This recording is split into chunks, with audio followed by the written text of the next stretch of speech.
of Famer, James Duthie. Welcome to the show. Hall of Famer. It's hot goat yoga. Ah, my bad. It's Yeah, Himalayan, I think. Do you not import them? Jeez.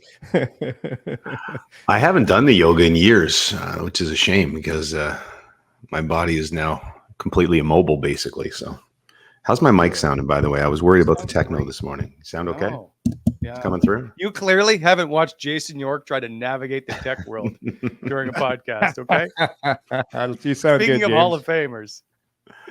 How you guys doing? Boys.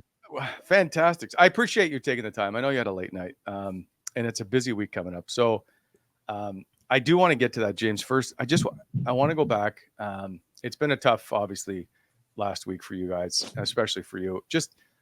I'd like to get your thoughts on working with Duthie, who I did my very first show, by the way, at Sports Center with Derek. Oh, man. Yeah. So speaking of nerves, that was nerves, but he was fantastic. Like that. So, and you know this, Look at that sharp combo. Yeah. Yeah. Is there a better looking Bold. Sports Center combo in the history of the show? Yes. Well, Hedge and Duthie, right? And let's see, like Kate and Natasha and Kara, Kate and Kara. Anyway, Ryan Mudrick. Yeah, we could go on. We could go.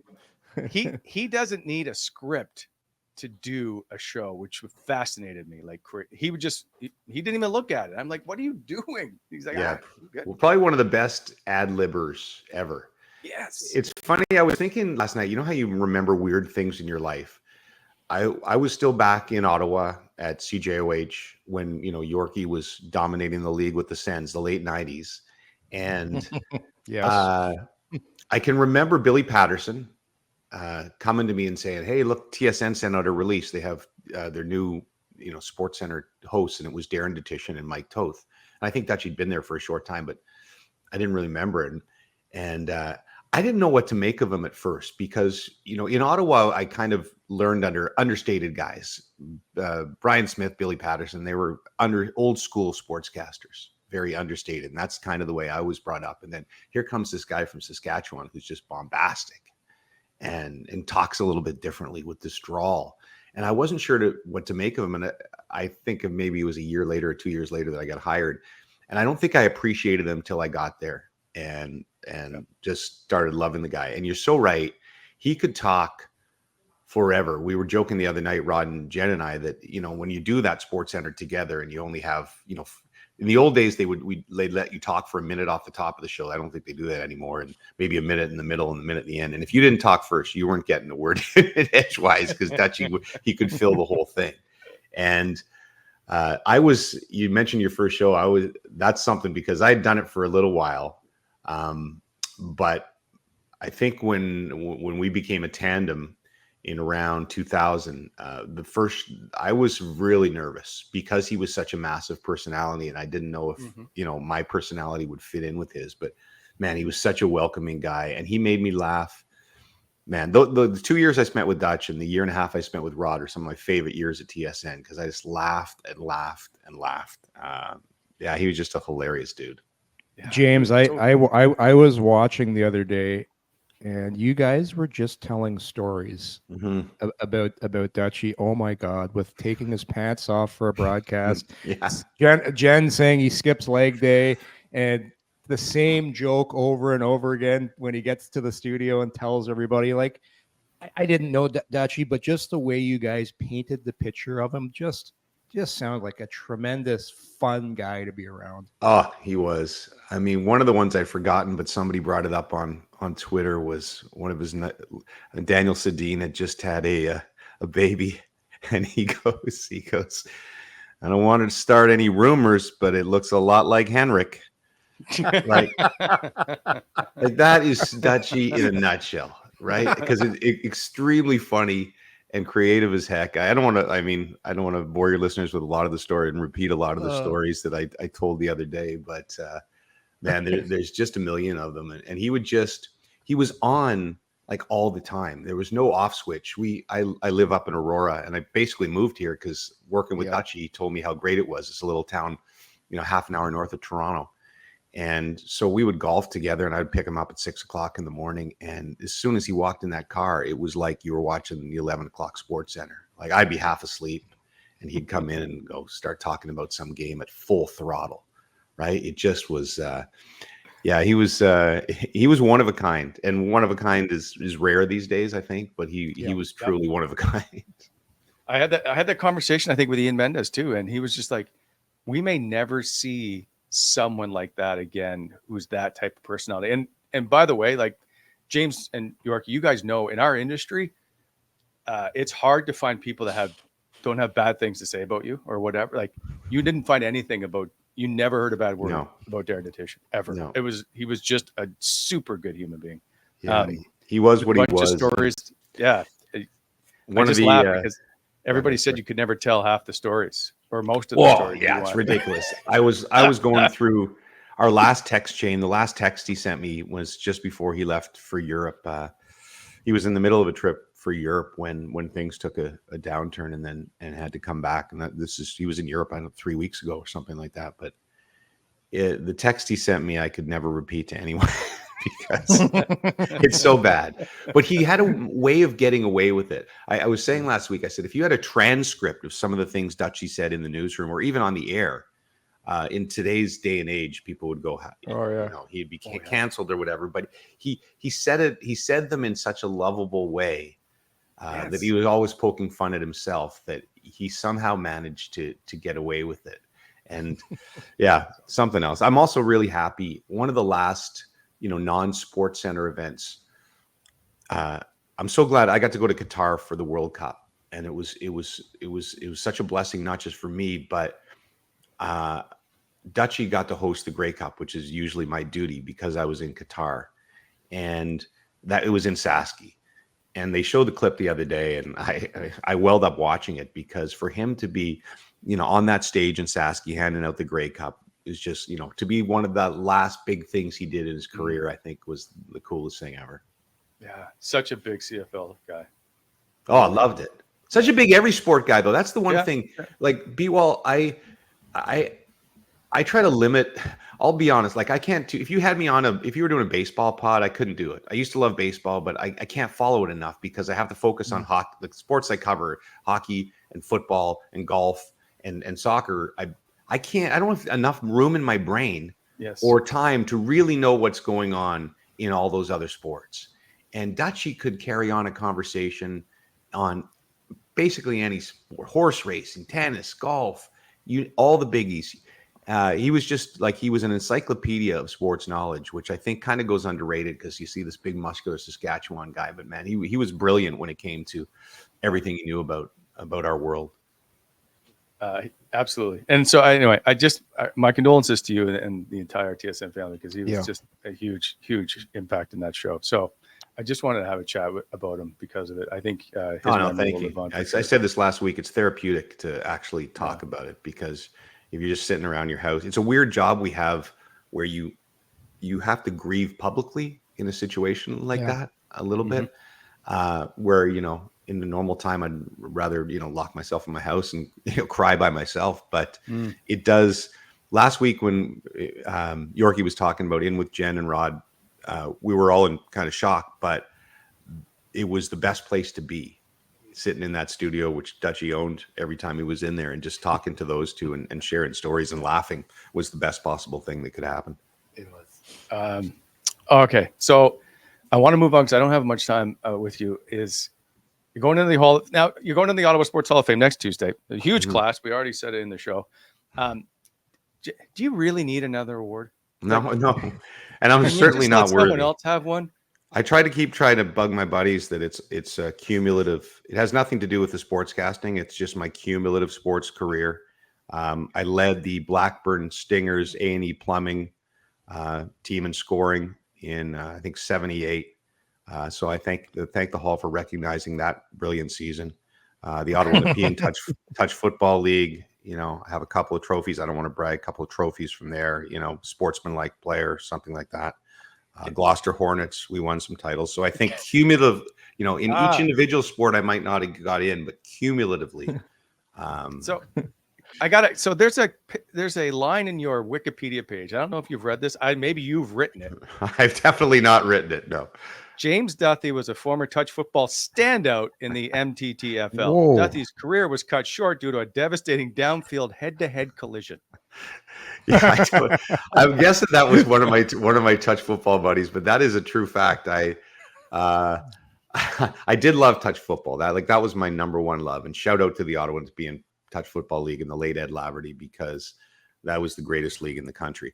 But I was playing in Toronto well into my 40s, and I did get completely knocked out coming across the field. I ran into some former CIS linebacker going up for a ball, and we went literally head to head. And I woke up on the sidelines, and I'd had concussions before, but not like that.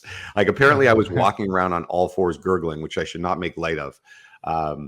But strangely enough, an hour later, Gord Miller called me and said, "Did you get knocked out today?" I'm like, "Wow, man, you do have sources," because I was playing a beer league game on a field somewhere, but I guess he knew somebody that was playing in the game. So I don't know who put that in there, but there is truth to it. Okay. James, I got sources too, because I heard last time when you were given the key to the city, you had a lot of people come, and everybody likes you. You had people there. I heard Wally was there too, and I heard Rod Smith. Everybody was getting thanked, your speeches, and then Wally was sitting there waiting, and then crickets. There's two people. There seems to be a trend with this guy. Like, he's always the guy left out. He's always not happy. Okay, I made a big. You guys are laughing about this, but I actually lost sleep over this because I made a mistake. I didn't really prepare a speech. And then, you can kind of see the crowd out there, and I don't really have that many friends. So there was, maybe 100 people there or something, or 50 people. I don't know. But I decided to just basically thank them all. That was my speech. I was going through life saying, here's my childhood friends, and here's my family, and here's some people from CJOH, and B-Wall and a buddy of mine named Dave Shaw were the two people I completely just forgot, because I literally thanked 100 people. It was the stupidest speech ever. And the janitor walked by. It's like, oh, I'd like to thank the janitor. And my wife gave me such a hard time, because she goes, why did you start trying to thank everyone? And I'm like, I don't know. I started to thank people, and then I'm like, well, if I leave anybody out. So I was kind of looking through the crowd, and it was kind of dark back there. I was trying to recognize people and just throwing random names out. And then I started to panic. So B-Wall, I want, on this public stage, I want to thank you for being a good friend all these years. There, you feel better now? You feel better? Well, your feelings were all hurt. I'll lead off my the Ottawa Sports Hall of Fame speech with a tribute to B-Wall.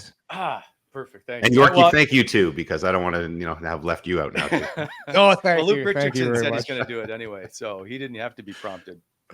Yeah.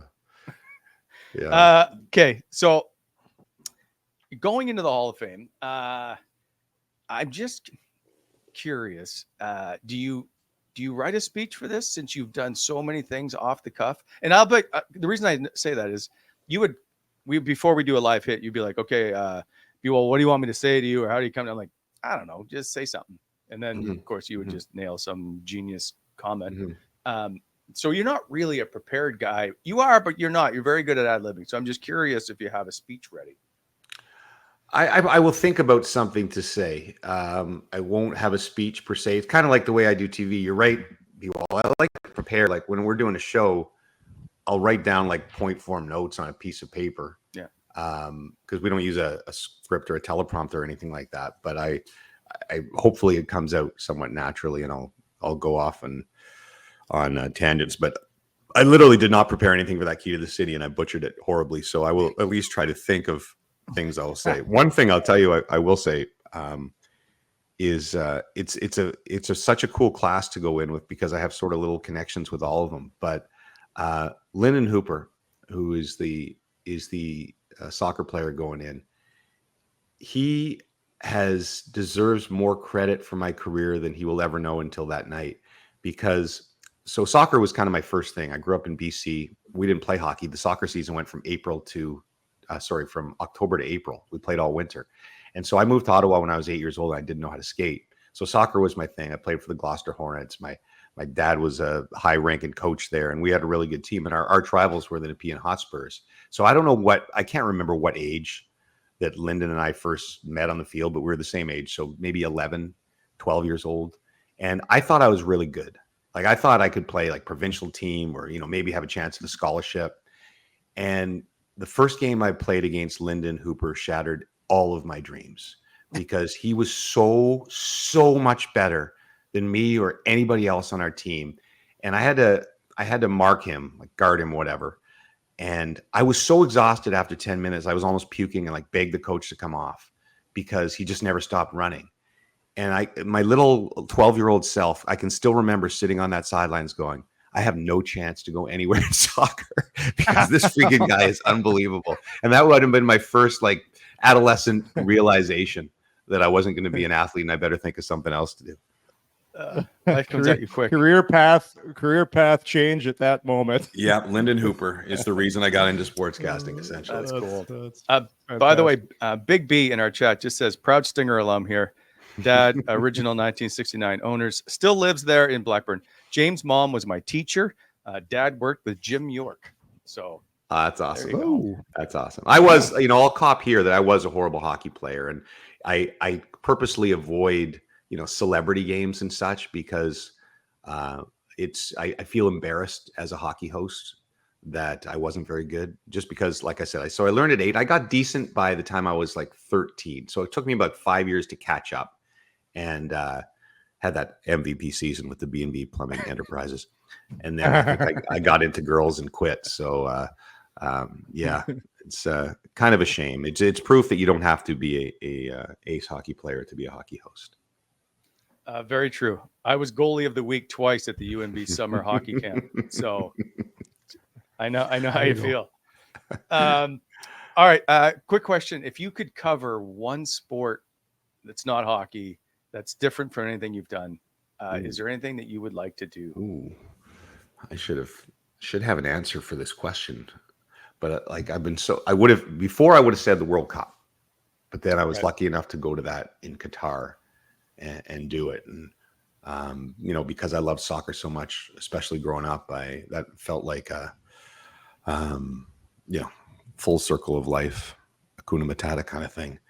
I would say, I don't actually think now, Wally, about the covering. I actually think about, I kind of dream about attending them as a fan, because the one thing about, we're so lucky to get to cover all the things that we've covered. And I kind of, every time I go to an event now, I say, man, I would love to go to this as a fan. I want to keep working, don't get me wrong, but I'd love to go to the World Juniors in Europe as a fan someday. Yes. Right. And just be one of those guys, you have to be so professional. And I would love to paint my face red and white and go nuts and have about 19 beers before a game like everybody else.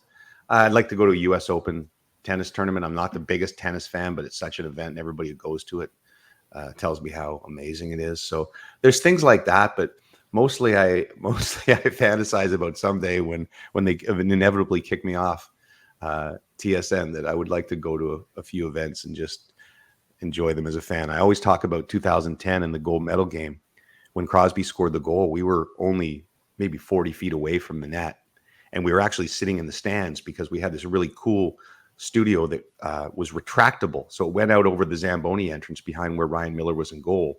And then when the period said, it would come back and we would actually sit in the seats with the fans, which was hilarious, by the way, with Bob McKenzie, who's not he doesn't love interaction with passionate fans that much. Greatest guy in the world, Bob. You know what I mean? But when he's working, he's focused. And so that was there was some interesting moments there. But but when the goal was scored, the entire building and the entire country's going nuts and jumping all over each other.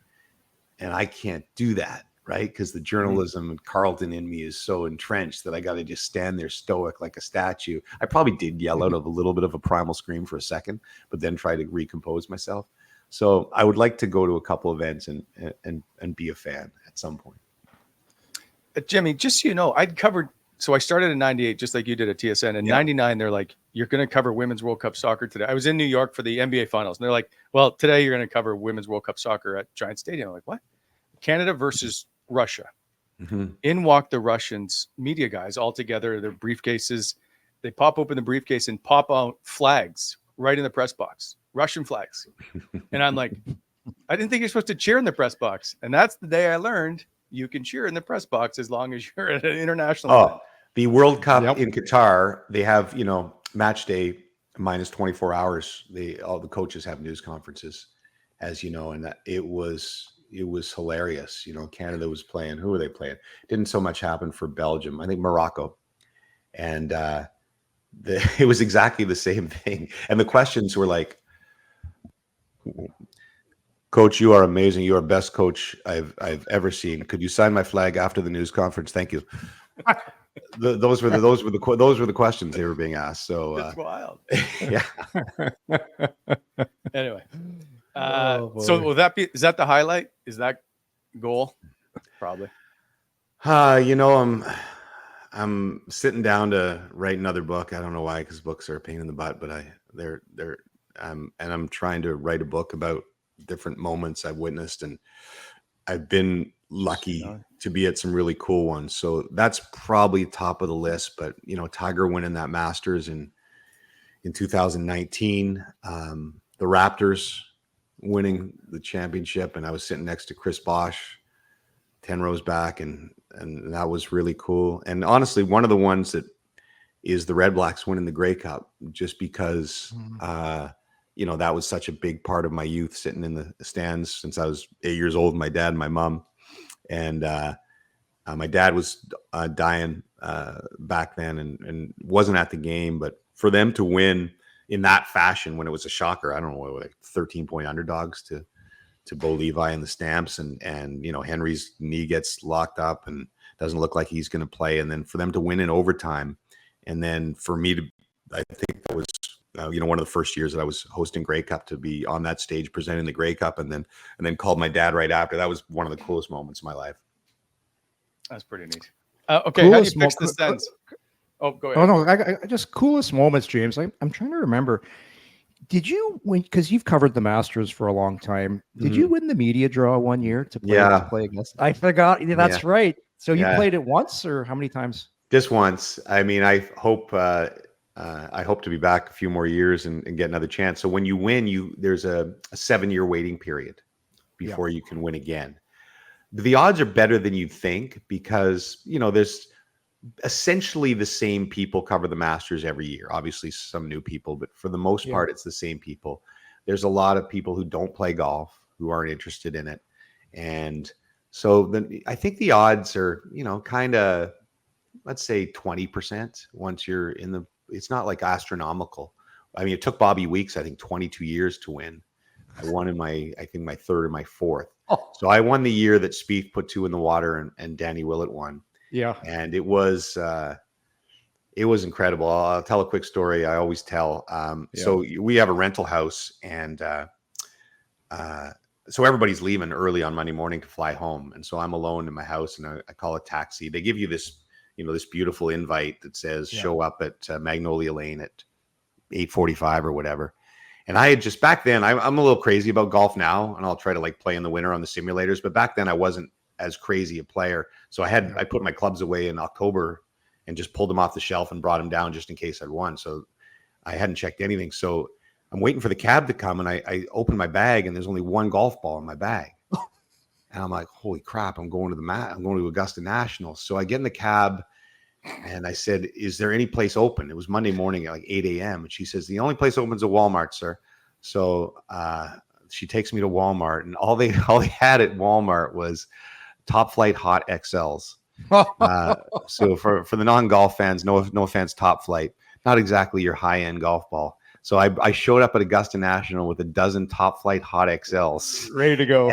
And then you go to the range, of course, and they're, beautiful Pro Vs with the Augusta logo on them. And you show up and you grab your spot on the range, and the caddies are all sort of lined up because you get a caddy. And I kind of, without saying much, I showed my caddy the Top Flight Hot XLs, and he kind of rolled his eyes, and then I kind of pointed at the range balls, and he rolled his eyes again and knew exactly what I was doing. And he just turned around to not face me. And I just piled these range balls into my bag like the biggest loser ever. And that's what I played my round in, is an Augusta range ball. And So, what did you Top- shoot? Yeah, what did you shoot? Yeah. I shot 92, Wow. which is not, I actually hit the ball great. And the one thing I always tell people, it's extremely playable. You play off the members' tees, which, back in 97 when Tiger first won, probably fairly close to that. But with technology, some of the holes are still close. Some of them are, I think 11s. It's got to be 150 yards back now. Yeah. So it's very, very playable, Yorkie. And I three putted a lot, not because the greens were crazy impossible. They were like ridiculously fast, but you had a caddy to help you read. I just kept putting it like 8 feet by and missing the comebacker. And I also made a 10 on 10. I hit it in a bush that you never see on TV, right of the green, like so bad.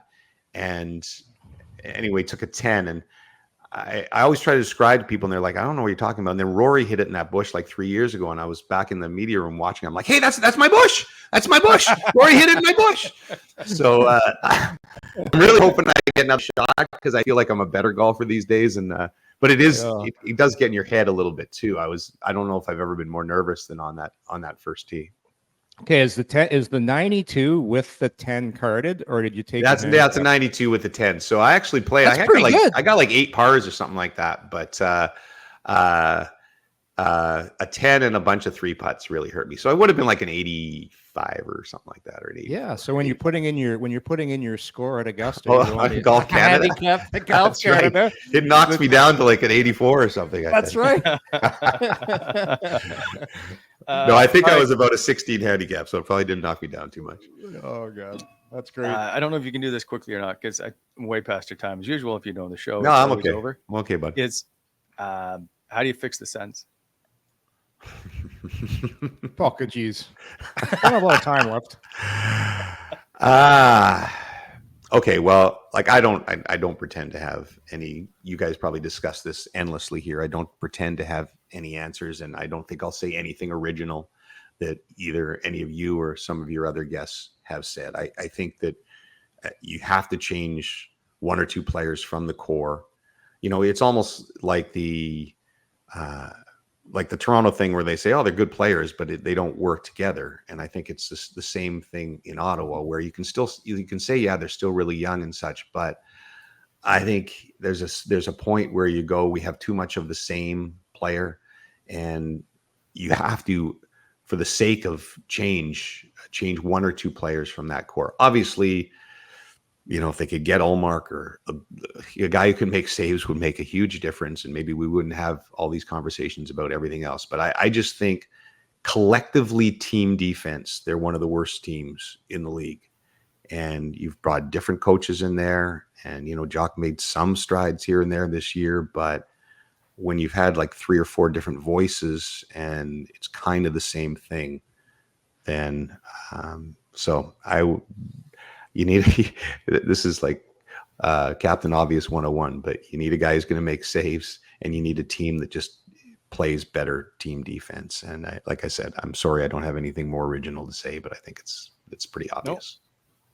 There you have it. James hates the Sens. Hey, I still get accused of being a Sens lover everywhere I go. Living in Toronto, it's like, Duthie is Sens guy. Yeah. I'm like, I don't care. I'm an Ottawa guy. I don't cheer for anybody, but my mom cheers hard for the Sens, so I would always like them to win for her. People don't understand that. You can cheer for people and not have to cheer for hockey teams. 100%. 100%. There was guys on the Leafs I used to cheer for all the. And now I really vested because I want Pooley to win, because he's one of the finest men that I've been around in my career. So I want them to win, essentially for him as much as anybody else. Absolutely. James, as always, it's good to see you. I appreciate your time. Thanks for joining our little. Thanks, show. boys. Sorry for the massive bags under my eyes. It was these post games we do on the late night hockey. I don't cheer. By the way, I don't cheer against the Canucks, but I do generally cheer against like 10 o'clock games. Last night wasn't bad, 9:30. So it's not like I want like the furthest West Coast teams to be eliminated, but it does help with my sleep. Yeah, James, very East Coast bias. Sorry, Vancouver. every time I see Top Flight XLs now, I'm going to think of you. That's right. Hot XL, buddy. The Oh, Top Flight sorry, Hot Hot XL was a XL. cut above the Top Flight XL. All right. That's great. All right, take care, James. See you Okay, later. Thanks, my friend. James. Take Good it luck easy. on Tuesday, by the way.